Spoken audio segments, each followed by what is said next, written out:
গোলরক্ষক চাবন আর বেশ কিছু ফুটবলারের জন্য বাদ পড়েছেন ইটালিয়ান প্রবাসী ফুটবলার ফাহমিদুল ইসলাম।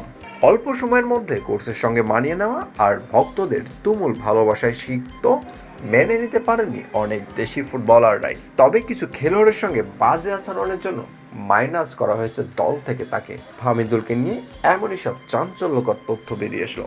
এমনকি বাদ পড়ার কথা শুনে কান্নায় ভেঙেও পড়ছিলেন তিনি। ফাহমিদুলকে বাদ দেওয়ার মূল কারণটা কি তা জেনে নিব বিস্তারিত প্রতিবেদনের বাকি অংশে। সাত সমুদ্র পাড়ি দিয়ে লাল সবুজের জার্সিতে খেলবে বলে এসেছিলেন প্রবাসী ফুটবলার ফাহমিদুল ইসলাম। অল্পতেই ভক্তদের ভালোবাসা শিখতে হয়ে যান এই প্রবাসী ফুটবলার। কোচের সঙ্গে মানিয়ে নেওয়া এবং কি মাঠের পারফরমেন্স সব জায়গায় ছিল সেরাদের সেরা কাতারের সাফ।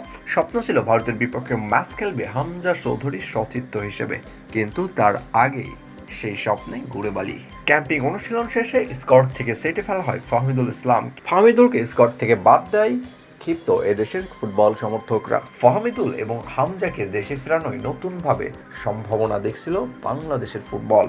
তাই তো সারাদিন রোজা রেখেও ফাহমিদুলকে দলে ফেরার বিক্ষোভ মিছিল বের করেন ভক্তরা এবং কি আটকে দেওয়া হয় টিম বাসও।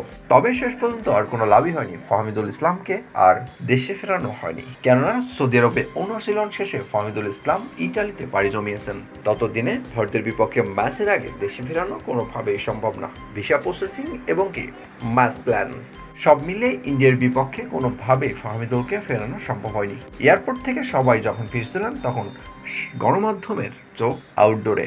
একে একে সবাই আউটডোর দিয়ে বেরিয়ে আসে, কিন্তু ক্যামেরার চোখ ফাহমিদুলের দিকে।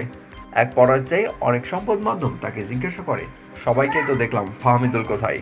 জবাবে কোচ বলে, আমরা আপাতত ফাহমিদুল ইসলামকে স্কোয়াড থেকে বাদ দিয়েছি। তার বয়সটা মাত্র 18 বছর, আর তাছাড়া এত কম সময়ের মধ্যে তাকে তৈরি করে দলের সঙ্গে রাখা সম্ভব হয়নি। তাকে তৈরি করতে আরো লম্বা সময় লাগবে। কোচের মুখে এমন উত্তর কিছুতেই শুনতে নারাজ বাংলার ফুটবল সমর্থক।